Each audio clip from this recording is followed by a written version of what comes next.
Hello students. आज हम लोग सेंटर ऑफ मास का कुछ क्वेश्चन डिस्कस करते हैं। देखिए पहला क्वेश्चन क्या है।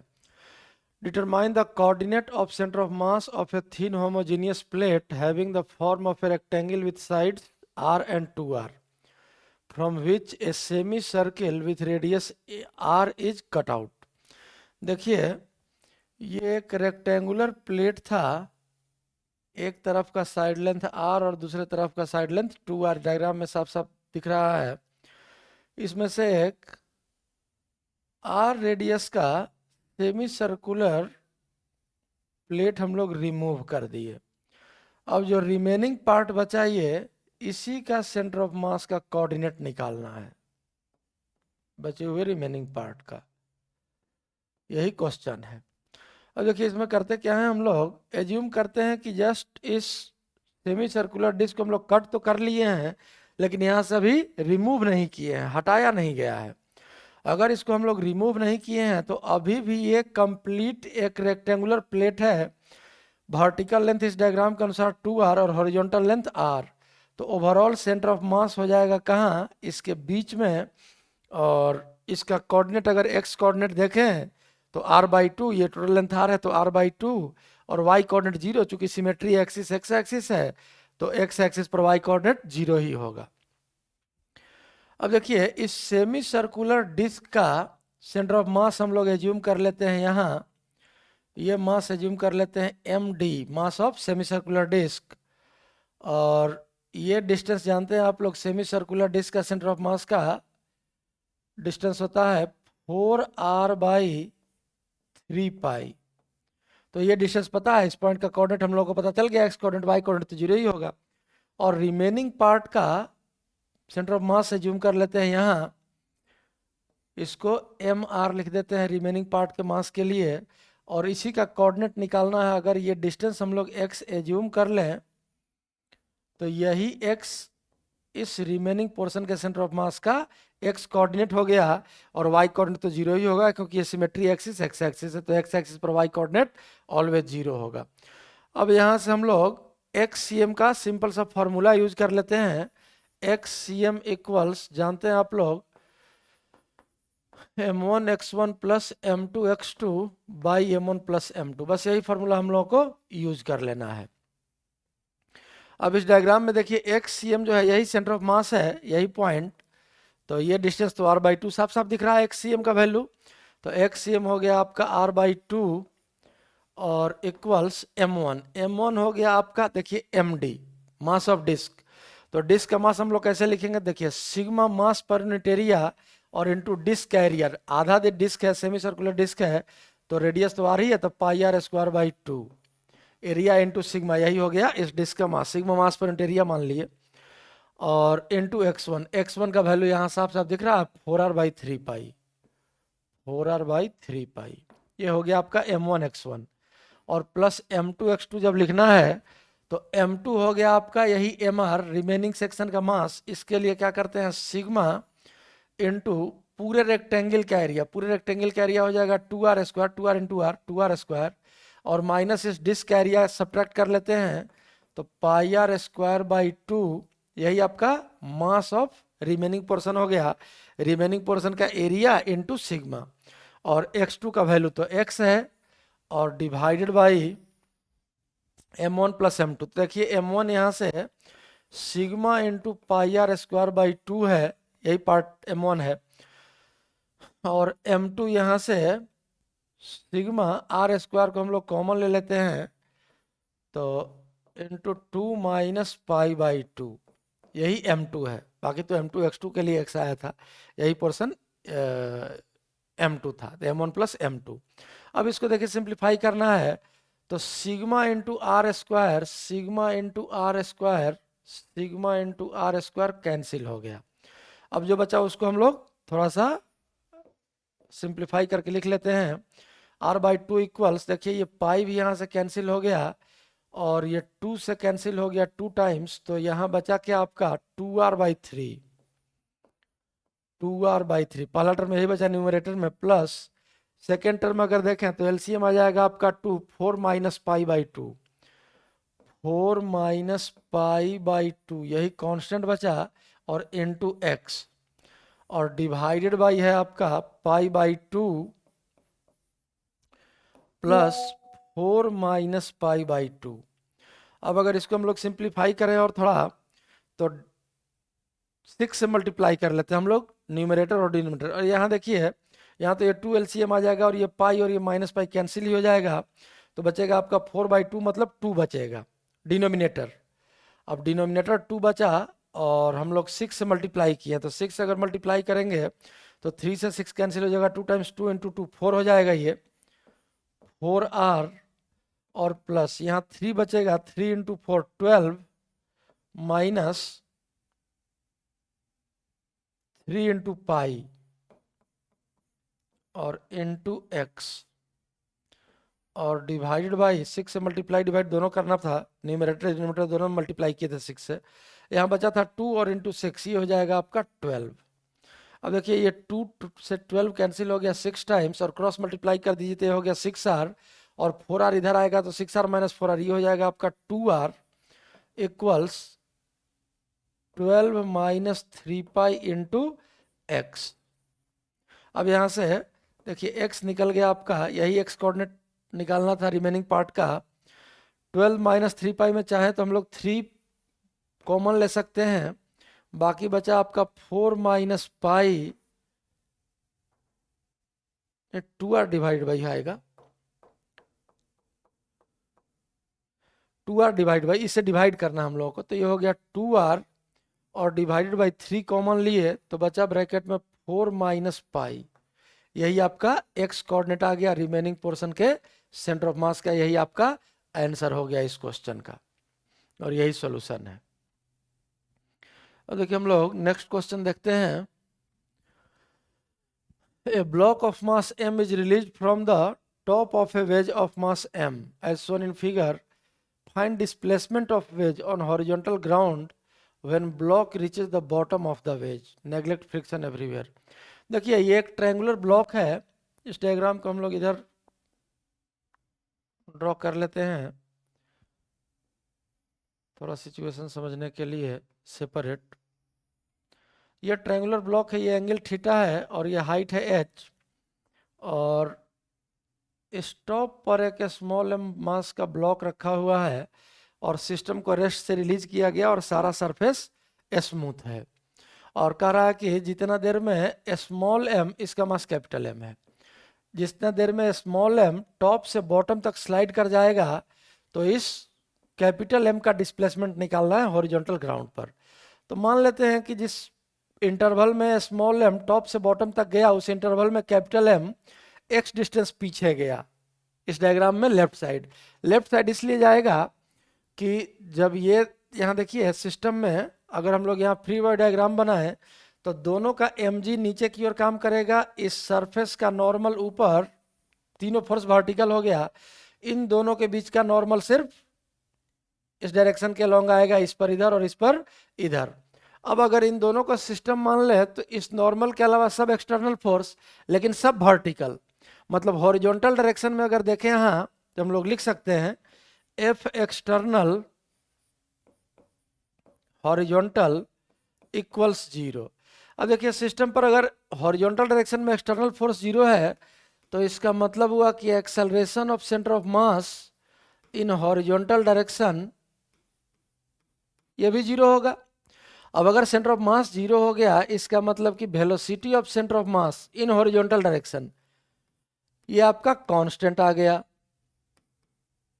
अब सिस्टम को अगर रेस्ट से रिलीज किया गया है, इफ UCM इक्वल्स 0, सिस्टम को रेस्ट से अगर रिलीज किया गया है तो through out the process constant रहना है, चूंकि वेलोसिटी ऑफ सेंटर ऑफ मास, तो सेंटर ऑफ मास का हॉरिजॉन्टल वेलोसिटी 0 ही रहेगा। इसका मतलब हम लोग यहां से लिख सकते हैं CM will be at rest, लेकिन हॉरिजॉन्टली, हॉरिजॉन्टल डायरेक्शन में सेंटर ऑफ मास रेस्ट में रहेगा। अब यहां से देखिए जब सेंटर ऑफ मास को पोजीशन चेंज होना ही नहीं है हॉरिजॉन्टल पोजीशन, तो स्मॉल एम जब स्मॉल एम स्लाइड किया इंक्लाइन के अलोंग, तो सेंटर ऑफ मास जरूर इस मास के राइट साइड जाने से आगे बढ़ा होगा, तो जरूर कैपिटल एम लेफ्ट साइड आएगा इतना ताकि सेंटर ऑफ मास अपना पोजीशन चेंज ना कर सके। तो ये तो कंफर्म हो गया कि जब small M down the incline slide करेगा तो कैपिटल एम लेफ्ट की ओर मूव करेगा इस हॉरिजॉन्टल ग्राउंड पर। अब यहाँ से देखिए हम लोग एज्यूम कर लेते हैं कि ये ट्रायंगुलर ब्लॉक एक्स लेफ्ट की ओर आया है। तो इस वर्टिकल लाइन को अगर ड्रॉ करें तो ये वर्टिकल लाइन एज्यूम कीजिए यहाँ आ गया और यही डिस्टेंस एक्स हो गया। तो ये इंक्लाइन पोर्शन जो है ट्रायंगुलर ब्लॉक का, ये इंक्लाइन पोर्शन कुछ ऐसा आ जाएगा, इंक्लाइन पार्ट कुछ ऐसा हो जाएगा, ये एंगल थीटा। और जब ये ट्रायंगुलर ब्लॉक यहाँ शिफ्ट हो गया, एक ही साथ डायग्राम बना हुआ है, ऐसा नहीं समझिएगा कि दोनों जगह ट्रायंगुलर ब्लॉक है। जब स्मॉल एम टॉप पर था तब ये वाला डायग्राम है इनिशियली जो ड्रॉ किए थे, अभी जहाँ पेन चल रहा है। और जब ये स्मॉल एम बॉटम में आ गया, यहाँ आ गया इस बॉटम में, तब इस ट्रायंगुलर ब्लॉक का पोजीशन ये हो गया और यही डिस्टेंस है एक्स।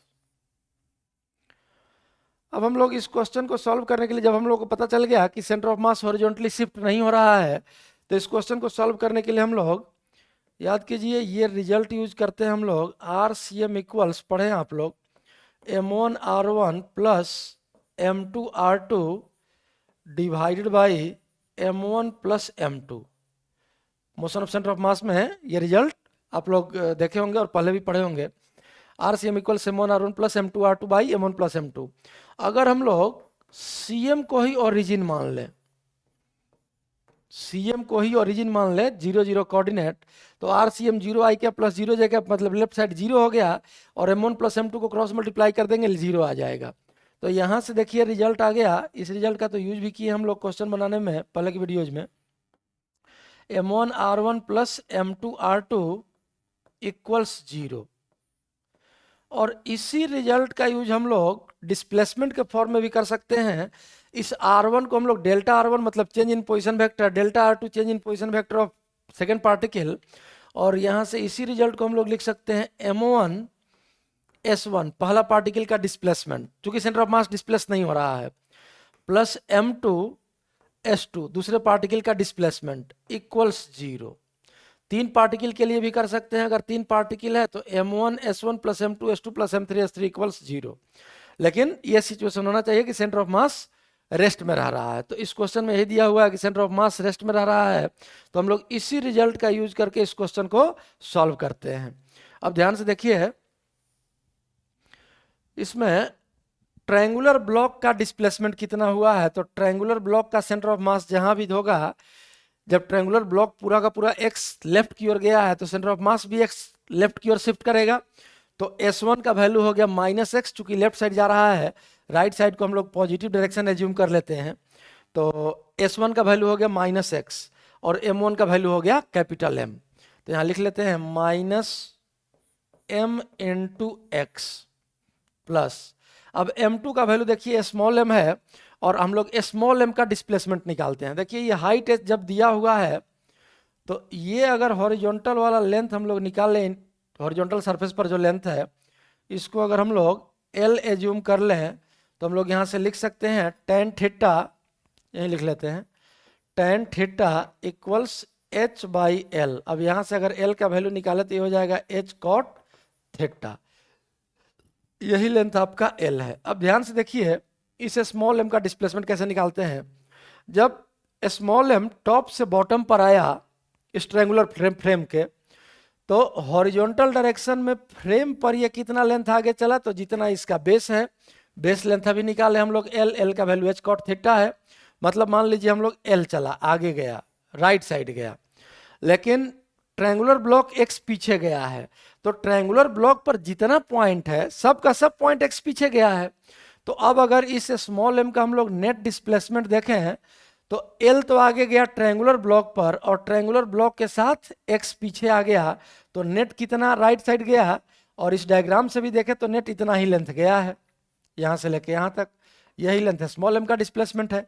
अब ये टोटल लेंथ कितना था, तो टोटल लेंथ था L मतलब h cot थीटा और x आ गया पीछे, तो ये लेंथ कितना हो जाएगा L - x। तो m का डिस्प्लेसमेंट, और ये डिस्प्लेसमेंट यहाँ से देखिए राइट साइड हुआ है, इसलिए हम लोग इसको लिख सकते हैं m × L - x, और L का वैल्यू कितना है H cot theta minus X और इक्वल्स 0। अब इसी को अगर हम लोग सिंप्लीफाई कर लें, देखिए माइनस एक्स एम एक्स, और ये भी सेकेंड टर्म मल्टीप्लाई करेंगे स्मॉल एम से तो माइनस स्मॉल एम एक्स, दोनों नेगेटिव को उस साइड ले जाए तो m प्लस एम आ गया into X equals M H cot theta, और अब यहाँ से हम लोग x का वैल्यू लिख सकते हैं M H cot theta divided by m plus M. यही आपका इस क्वेश्चन का आंसर हो गया। जिस इंटरवल में स्मॉल एम टॉप से बॉटम स्लाइड करेगा उस इंटरवल में ट्रायंगुलर फ्रेम जो है जिसका मास कैपिटल एम है, ये M H cot theta by M plus M इतना लेंथ लेफ्ट की ओर शिफ्ट करेगा। यही इस क्वेश्चन का सॉल्यूशन है। अब इसी कंसेप्ट पर बेस एक दो क्वेश्चन और देखते हैं हम लोग। देखिए ये क्वेश्चन क्या है, ए wooden Planck of mass 20 kg is resting on a smooth horizontal floor. ये देखिए प्लांक है, इसी का मास दिया हुआ है 20 kg और हॉरिजॉन्टल स्मूथ हॉरिजॉन्टल फ्लोर पर ये रेस्ट में है। A man of mass 60 kg, इस आदमी का मास 60 kg दिया हुआ है, starts moving from one end of the plank to the other end. इस एंड से ये मूव करता हुआ इस एंड तक चला जा रहा है और प्लांक का लेंथ 10 मीटर दिया हुआ है डायग्राम में। The length of the plank is 10 metre, वही बात यहाँ लिखा है। Find the displacement of plank over floor when man reaches the other end of the plank. अभी जो रिजल्ट हम लोग यूज किए क्वेश्चन बनाने के लिए पिछला क्वेश्चन, वही रिजल्ट यहाँ भी देखते हैं। यहाँ भी देखिए mg और नॉर्मल जो लग रहा है ग्राउंड के कारण वो वर्टिकल फोर्स है, हॉरिजॉन्टल डायरेक्शन में एक्सटर्नल फोर्स यहाँ भी 0 है।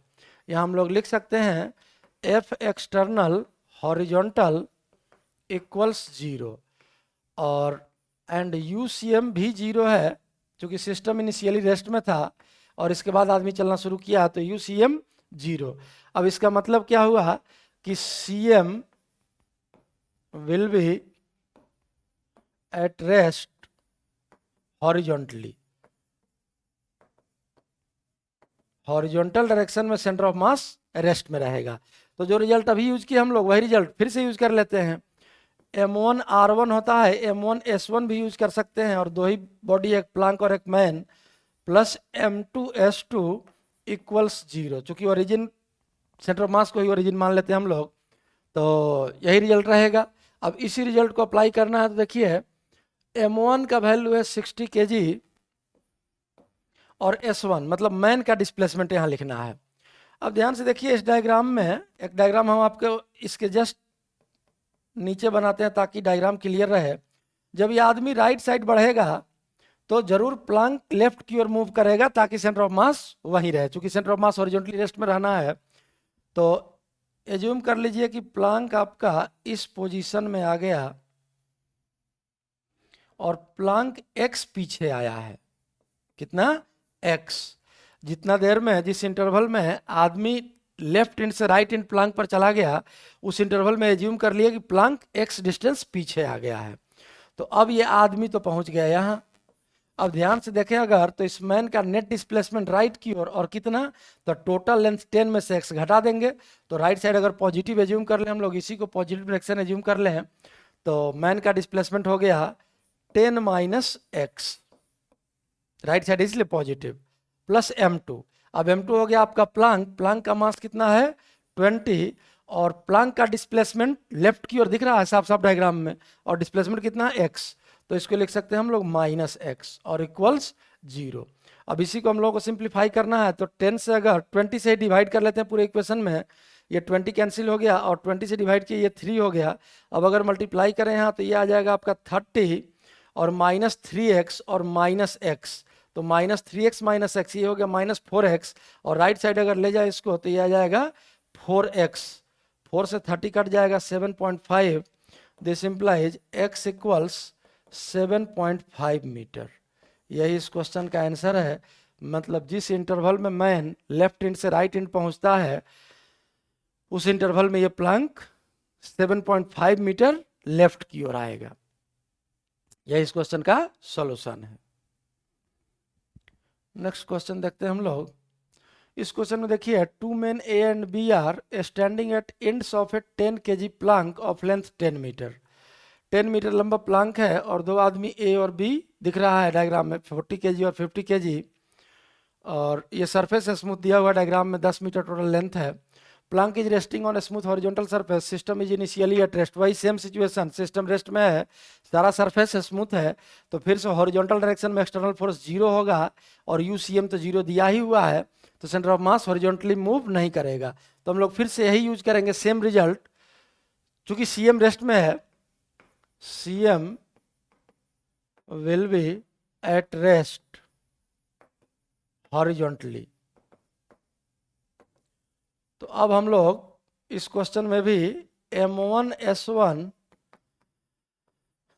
Plus m2s2 plus m3s3 equals 0, यही रिजल्ट यूज करेंगे। अब यहां से इस डायग्राम को हम लोग जरा समझने का कोशिश करते हैं। निकालना क्या पहले देख लेते हैं। Find the displacement of plank when A and B both interchange their positions. अब बी कह रहा है कि ए के पास आ गया, ए बी के पास चला गया, और तब प्लांक का डिस्प्लेसमेंट देखना है। तो यही हम लोग डायग्राम बनाते हैं फाइनल सिचुएशन। तो सबसे पहले देखिए, ए का मास है 40 केजी और बी का मास है 50 केजी। अगर दोनों अपना पोजीशन इंटरचेंज करता है, यही दिया हुआ है, इंटरचेंज देयर पोजीशंस। अगर दोनों अपना पोजीशन इंटरचेंज करता है तो नेट मास का ट्रांसफर लेफ्ट साइड हुआ है मैन के मूवमेंट के कारण। तो मास का ट्रांसफर अगर लेफ्ट साइड हुआ है तो सेंटर ऑफ मास को लेफ्ट साइड शिफ्ट होना चाहिए था, लेकिन सेंटर ऑफ मास स्टेशनरी है, रुका हुआ है हॉरिजॉन्टली, और यहाँ तो खैर वर्टिकल मोशन भी नहीं है, तो रेस्ट में ही रहेगा। तो जरूर प्लांक राइट की ओर मूव करेगा, तभी सेंटर ऑफ मास अपने पोजीशन पर रुका रहेगा। अब अगर सेंटर ऑफ मास को राइट साइड मूव कराना है, तो देखिए ये सिचुएशन हम लोग एज्यूम कर लेते हैं, यही था आपका इनिशियल पोजीशन, और ये प्लांक मूव करके एज्यूम कर लीजिए यहाँ आ गया, और लेंथ तो प्लांक का वही रहेगा, और डिस्प्लेसमेंट प्लांक का मान लिए x, यही डिस्प्लेसमेंट है प्लांक का x। अब देखिए यहाँ पहले था a, और a अब आ गया इस पॉइंट पर, ये a आ गया, 40 केजी मास है इसका, और b था राइट एंड पर, अब b आ गया आपका यहाँ, और b का मास कितना है 50 केजी है। अब जरा ध्यान से अगर हम लोग देखें कि किसका डिस्प्लेसमेंट कितना हुआ, तो ये डिस्टेंस भी तो x ही रहेगा, प्लांक का डिस्प्लेसमेंट। अब जरा ध्यान से देखिए, a का डिस्प्लेसमेंट कितना हुआ है, यहां से यहाँ x, और ये पूरा का पूरा लेंथ 10, मतलब a का डिस्प्लेसमेंट राइट डायरेक्शन में हुआ है, और कितना हुआ है, तो 10 प्लस x, ये लेंथ प्लांक का 10 है। इसी डायग्राम में देखिए ये लेंथ 10 है, तो इसका आ गया डिस्प्लेसमेंट 10 प्लस x। तो अब हम लोग इसी इक्वेशन को लिख सकते हैं m1, तो a का मास है 40 और n2 s1, तो राइट साइड चूंकि डिस्प्लेसमेंट हुआ है, राइट साइड को ही पॉजिटिव एक्सिस मान ले, पॉजिटिव डायरेक्शन मान ले, तो ये डिस्प्लेसमेंट पॉजिटिव हो गया 10 plus x, 10 plus x plus m2।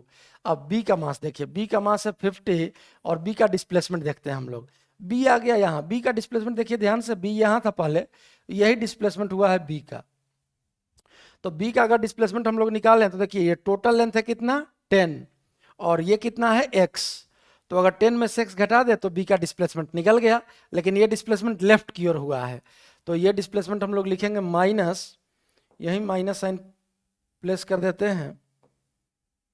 इस डिस्प्लेसमेंट कारण जो नेगेटिव डिस्प्लेसमेंट हुआ है, लेफ्ट साइड आया है b, इसलिए इसका मास, इसलिए डिस्प्लेसमेंट इसका नेगेटिव लिख देते हैं। और कितना डिस्प्लेसमेंट है 10 माइनस एक्स, मैग्नीट्यूड है डिस्प्लेसमेंट का 10 माइनस एक्स, और चूंकि लेफ्ट साइड हुआ है इसलिए माइनस, वही माइनस यहाँ आया है, और प्लस m3 प्लांक का मास। तो प्लांक का मास कितना है, प्लांक का मास देखिए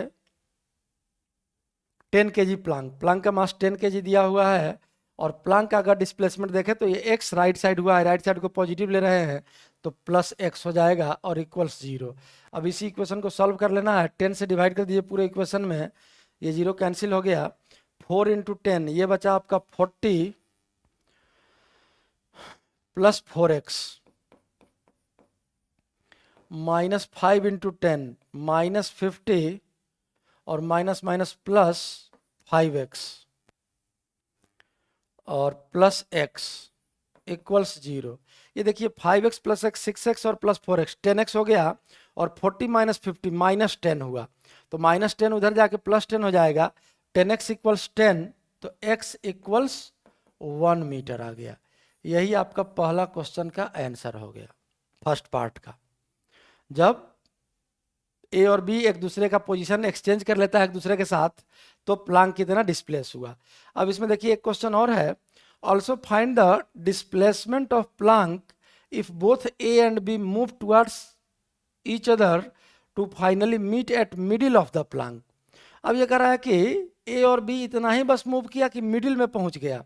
तो अगर मिडिल में पहुंच गया तब भी हम लोग देखें तो नेट मास का ट्रांसफर लेफ्ट साइड होगा, 50 kg हैवी है 40 से, तो नेट मास का ट्रांसफर लेफ्ट साइड होगा, तो जरूर प्लांक राइट साइड ही मूव करेगा। तो प्लांक का देखिए इनिशियल पोजीशन, फिर से हम डायग्राम ड्रॉ करते हैं। प्लांक का इनिशियल पोजीशन यही था जो वर्टिकल लाइन लाए हैं ऊपर से, और राइट साइड अगर प्लांक मूव किया, मान लेते हैं इसमें एक्स डैश मूव किया राइट साइड,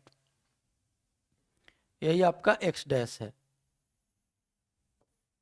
ये डिस्टेंस यहाँ भी एक्स डैश होगा प्लांक का मूवमेंट, और ये डिस्टेंस यहाँ भी एक्स डैश होगा, एक्स डैश। अब दोनों आ गया मिडिल में, दोनों ए और बी जो है, ये दोनों पर्सन जो है ये मिडिल में आ गया।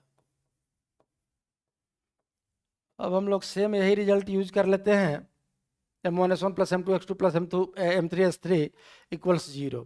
तो आइए हम लोग डिस्प्लेसमेंट बारी बारी से निकालते हैं। ए का देखते हैं सबसे पहले। ए था इस एंड पर, इस डायग्राम के अनुसार यहाँ था, और ए पहुँच गया यहाँ। अब ये लेंथ, ये मिड पॉइंट है, ये प्लांक का मिड पॉइंट है, तो ये लेंथ हो जाएगा 5 मीटर, और ये लेंथ भी हो जाएगा टोटल, ये यहाँ से यहाँ तक 5 मीटर। तो ए का अगर डिस्प्लेसमेंट हम लोग देखें तो ए का डिस्प्लेसमेंट साफ साफ दिख रहा है, एक्स डैश प्लस 5 और राइट साइड। तो m1 हो गया 40 और n2 displacement positive X dash plus 5। B का देखिए, बी का डिस्प्लेसमेंट ध्यान से देखिए, बी का डिस्प्लेसमेंट हुआ लेफ्ट साइड कितना, तो ये टोटल 5 है और ये एक्स डैश है, तो डिस्प्लेसमेंट का मैग्नीट्यूड हो गया 5 माइनस एक्स डैश। इस नीचे वाला डायग्राम को देखिए, टोटल 5 है यहाँ से मिड पॉइंट से यहाँ तक, इस एंड तक। 5 में से एक्स डैश घटा देंगे तो डिस्प्लेसमेंट निकल जाएगा, क्योंकि बी इनिशियली यहाँ था, तो यही डिस्प्लेसमेंट आया 5 माइनस एक्स डैश। और चूंकि लेफ्ट साइड हुआ है तो नेगेटिव, मास है 50 और डिस्प्लेसमेंट हो गया 5 माइनस एक्स डैश। और प्लांक का डिस्प्लेसमेंट तो एक्स डैश हुआ है राइट साइड, तो प्लांक का मास है 10 और डिस्प्लेसमेंट राइट साइड हुआ है पॉजिटिव 10 एक्स डैश इक्वल्स 0। फिर से इस 10 से डिवाइड कर दीजिए, मल्टीप्लाई करें तो 4 x dash plus 20 minus 25 minus minus plus 5 x dash और प्लस एक्स डैश इक्वल्स 0। 5 1 6 और 4 10 एक्स डैश, और ये माइनस 5 उधर जाके प्लस 5 हो जाएगा, तो ये वैल्यू आ गया 10 एक्स डैश इक्वल्स 5। तो एक्स डैश इक्वल्स 5/10 1/2, 1/2 मीटर। इसी को लिख सकते हैं हम लोग 0.5 मीटर। यही आपका सेकेंड पार्ट का आंसर है और यही इस क्वेश्चन का सॉल्यूशन है। तो सेंटर ऑफ मास को ओरिजिन मान लेने से बहुत सारा क्वेश्चन बहुत आसानी से बन जाता है। पोजीशन के लिए भी हम लोग यूज करते हैं m1r1 plus m2r2 plus m3r3 equals 0, और डिस्प्लेसमेंट के लिए भी ये यूज कर सकते हैं, लेकिन कंडीशन वही है जो भी हम लोग क्वेश्चन में किए हैं। अब देखिए next question, calculate the displacement of capital M. Capital M मतलब इस फ्रेम के बारे में कहा जा रहा है। When a sphere reaches the bottom of groove as shown in figure, assume all surfaces to be frictionless। देखिए यहाँ एक फ्रेम है जिसका मास है कैपिटल एम, इसमें एक हेमी स्फेरिकल होल है, और यहाँ से एक स्फेयर को जिसका रेडियस स्मॉलर दिया हुआ है रेस्ट से रिलीज किया गया। अब क्वेश्चन में करा कि जब ये स्फेयर यहाँ से यहाँ पहुँच जाएगा तो इस फ्रेम का डिस्प्लेसमेंट बताइए। फिर से हम लोग वही सेम कैलकुलेशन करते हैं। तो इस फ्रेम का डिस्प्लेसमेंट मान लेते हैं एक्स लेफ्ट की ओर। तो अगर हम लोग इस डायग्राम को रीड्रॉ करें, देखिए ये फ्रेम का इनिशियल पोजीशन यहाँ था, और अब मान लीजिए ये फ्रेम का लेफ्ट एंड यहाँ आ गया, एक्स, ये हेमी स्फेरिकल होल है इसमें, जैसा कि डायग्राम में दिख रहा है, इसी का मास है कैपिटल एम। और फाइनल पोजीशन में ये जो स्फेयर है ये आपका इस पोजीशन पर आ गया। तो ध्यान से जरा देखिए, अगर हम लोग इसका डिस्प्लेसमेंट देखें इस स्फेयर का इस फ्रेम के रेस्पेक्ट में, तो यहां से अगर इस पॉइंट से हम लोग डिस्प्लेसमेंट देखें यहां तक तो कैपिटल आर, लेकिन सेंटर ऑफ मास इसका इस पॉइंट से इस पॉइंट पर पहुंचा है। तो हॉरिजॉन्टल डिस्प्लेसमेंट देखें अगर, तो यहां से यहां तक का डिस्प्लेसमेंट कितना हो जाएगा, capital R minus small R, horizontal displacement इस फ्रेम के रेस्पेक्ट में।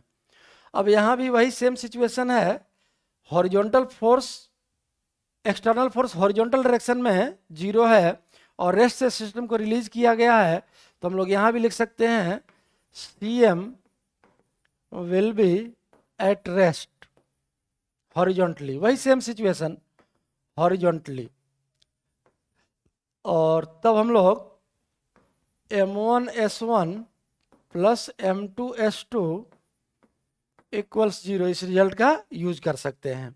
तो आइए हम लोग इस रिजल्ट का यूज करें। सबसे पहले M1 हम लोग मान लेते हैं इस स्फेयर को, छोटे से स्फेयर को जिसका रेडियस स्मॉल आर है। तो इसका डिस्प्लेसमेंट अगर ध्यान से देखें हम लोग, तो फ्रेम के रेस्पेक्ट में अभी हम लोग निकाले इस सेंटर ऑफ मास का डिस्प्लेसमेंट कितना हुआ, R minus are,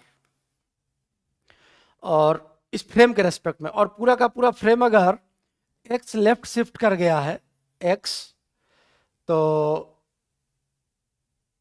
R minus R right side गया और x लेफ्ट आया, तो नेट डिस्प्लेसमेंट कितना हो गया इस बॉल का, या जस्ट यहां से यहां, तो ये वैल्यू कैसे निकलेगा, R माइनस आर और इसमें से x घटा दे। R minus R right side हुआ है डिस्प्लेसमेंट फ्रेम के रेस्पेक्ट में, और फ्रेम खुद x पीछे आ गया तो माइनस x कर दिए, यही डिस्प्लेसमेंट हो गया स्मॉल m का, और ये राइट साइड हुआ है। और फ्रेम का डिस्प्लेसमेंट तो साफ साफ दिख रहा है, लेफ्ट साइड हुआ है, तो माइनस m इंटू और डिस्प्लेसमेंट है x और इक्वल्स 0। अब यहाँ से अगर हम लोग x का वैल्यू सॉल्व करना है तो m into x right side ले जाते हैं पॉजिटिव, और x का वैल्यू आ गया m into R minus R divided by m plus capital M। यही आपका आंसर हो गया और यही छोटा सा सॉल्यूशन है इस क्वेश्चन का। अब हम लोग नेक्स्ट क्वेश्चन देखते हैं। Two men A mass m and B mass 2m are standing on two opposite ends in a boat of mass 4m and length L on a frictionless water surface। देखिए एक boat है, ये zoom कर लीजिए, boat है और boat का मास दिया हुआ है कितना 4m और लेंथ दिया हुआ है L। ये मास है टोटल 4m और लेंथ दिया है L, और A और B दो आदमी है, एक का मास m एक का mass 2m, standing on two opposite ends in a boat of mass. यहाँ एक आदमी खड़ा है, इसको A कह लेते हैं और इसका मास है कैपिटल M, और इस एंड पर एक आदमी खड़ा है, इसका B नाम दे लेते हैं, मास है इसका 2 कैपिटल M। तो अब देखिए क्या कर रहा है कि वाटर सरफेस फ्रिक्शनलेस है, कोई फोर्स हॉरिजॉन्टल नहीं लग रहा है। मैंने ट्रेवल से distance L/4 relative to boat towards its centre, and man B move से distance 3L/4 relative to boat and meet A। देखिए अब कहा जा रहा है इस क्वेश्चन में कि कोई हॉरिजॉन्टल फ्रिक्शन नहीं है, और दिख रहा है डायग्राम से यहाँ भी हॉरिजॉन्टल फोर्स 0, तो सेंटर ऑफ मास रेस्ट में रहेगा हॉरिजॉन्टली। तो सेम रिजल्ट हम लोग यहाँ भी यूज कर सकते हैं, और सेम रिजल्ट यूज करने के लिए ध्यान से पहले देखिए फाइनल सिचुएशन, A L/4 आगे जाता है और B इधर 3L/4 आता है। तो ध्यान से देखें तो इस डायग्राम के अनुसार M मास ट्रांसफर होता है राइट साइड लेकिन L/4 दूरी ही, और 2m मास ट्रांसफर होता है लेफ्ट साइड लेकिन 3L/4 दूरी। मतलब नेट मास का ट्रांसफर मैन के मूवमेंट के कारण लेफ्ट हुआ है, तो जरूर ये प्लंक राइट साइड, ये बोट राइट साइड की ओर मूव करेगा, क्योंकि सेंटर ऑफ मास का पोजीशन चेंज नहीं होना है। तो चलिए हम लोग फाइनल डायग्राम बना लेते हैं पहले। ये आपका बोट का इनिशियल पोजीशन, और जब पता है कि बोट राइट साइड गया है तो ये बोट का फाइनल पोजीशन हो गया, और A और B अब फाइनली मिला है, तो लेफ्ट एंड से L/4 डिस्टेंस पर ये दोनों सिचुएटेड होगा। ये डिस्टेंस है L/4 और ये डिस्टेंस है 3L/4 बोट के रेस्पेक्ट में, और यहीं m भी आ गया और यहीं 2m भी आ गया, और बोट का डिस्प्लेसमेंट हम लोग एज्यूम कर लिए x, यही x सॉल्व करना है हम लोगों को। Find the distance travelled by boat on water till A and B मीट, जब तक A और B मिल जाता है इस इंटरवल में बोट का डिस्प्लेसमेंट निकालना है। वही सेम क्वेश्चन, चलिए m1 x1 plus m2 s2 plus m3 s3, यहाँ भी 3 पार्टिकल है, इक्वल्स 0।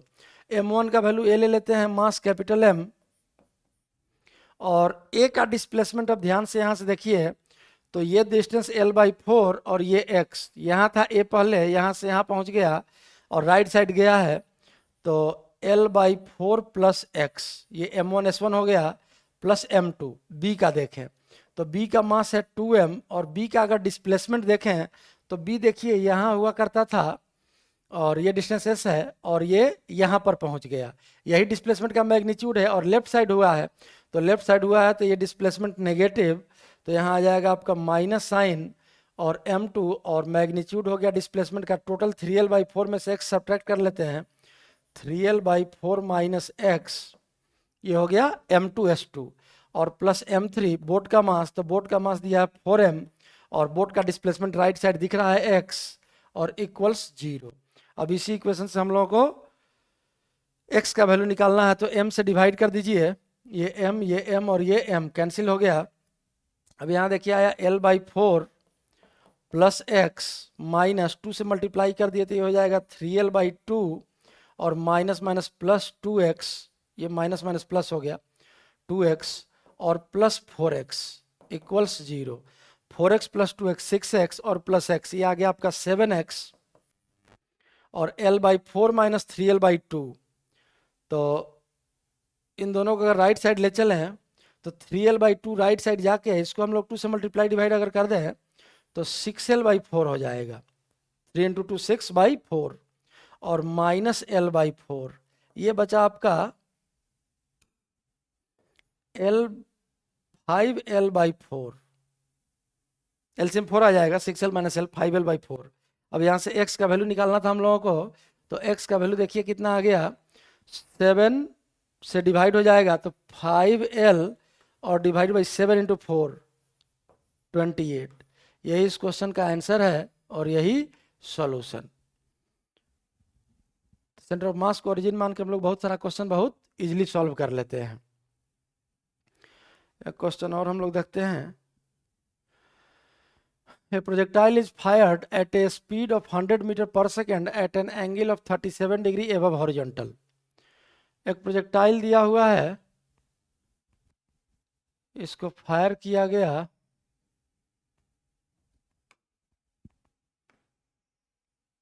जस्ट एक प्रोजेक्टाइल ड्रॉ करते हैं, 100 मीटर पर सेकेंड एट 37 डिग्री, स्पीड दिया हुआ है 100 मीटर पर सेकेंड और एंगल दिया है 37 degree. At highest point projectile breaks into 2 parts of mass ratio 1:3। अब यहाँ देखिए, यहाँ जाके ये प्रोजेक्टाइल 2 पार्ट में डिवाइड हो जाता है, एक का मास अगर m तो दूसरे का मास हो रहा है 3m, 1:3 में डिवाइड हो रहा है। The smaller part coming to rest, smaller part rest में आ जाता है यहाँ से, और लार्जर पार्ट आके कहीं गिरेगा। तो क्योंकि हॉरिजॉन्टल था, हाईएस्ट पॉइंट पर ब्रेक किया है, तो हाईएस्ट पॉइंट पर सिर्फ मोमेंटम हॉरिजॉन्टल था, और हॉरिजॉन्टल मोमेंटम 0 हो गया इस स्मॉलर पार्ट का, तो जो भी मोमेंटम था वो 3m को मिल जाएगा, इसका स्पीड बढ़ जाएगा, इसलिए थोड़ा आगे जाके गिरेगा।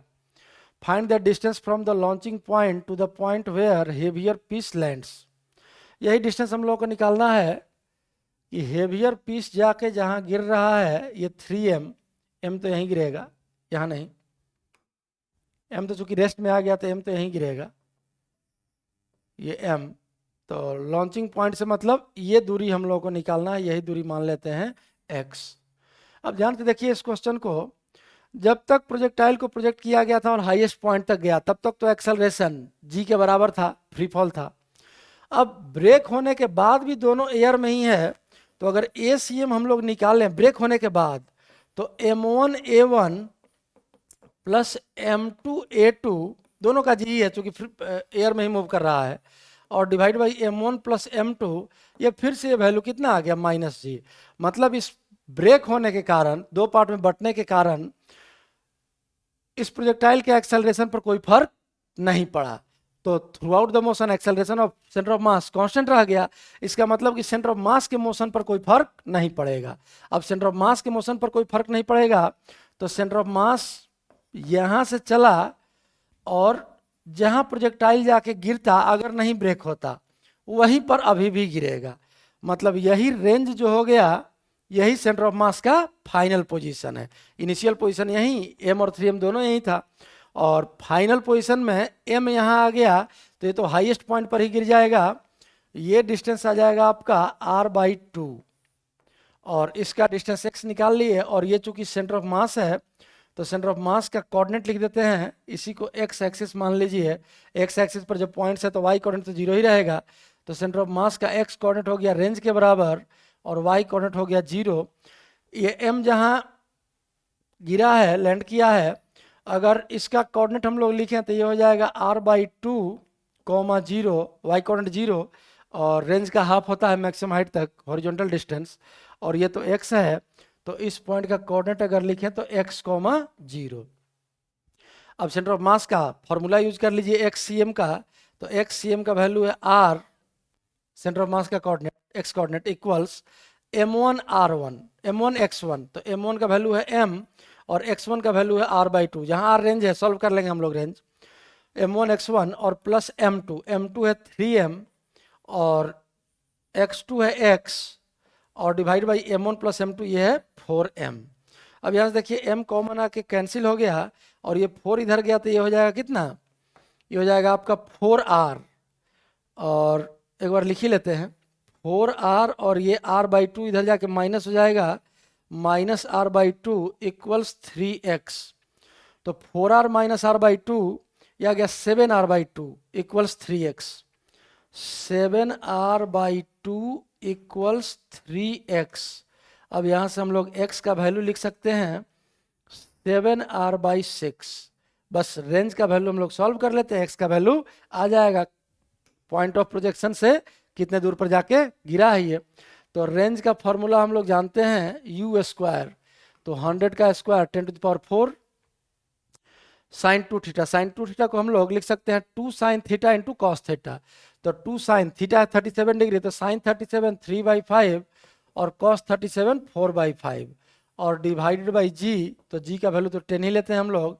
एक 0 यहाँ से कैंसिल हुआ, और ये देखिए 5 से ये 1000 कैंसिल हो गया 200 टाइम्स, और एक और 5 से ये 200 कैंसिल हो जाएगा 40 टाइम्स। अब यही आपका रेंज हो गया 4 × 4, ये हो गया 16, और 16 × 6 96 मीटर। 96 पर एक 0 आ जाएगा, ये 0, 4 × 4 16, 16 ×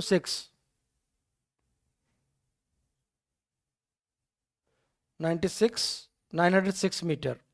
और अब हम लोग को चूंकि x का वैल्यू निकालना था, तो x इक्वल्स आ गया 7/6 × 960, 6 ये कैंसिल हो जाएगा 160, और ये वैल्यू आ गया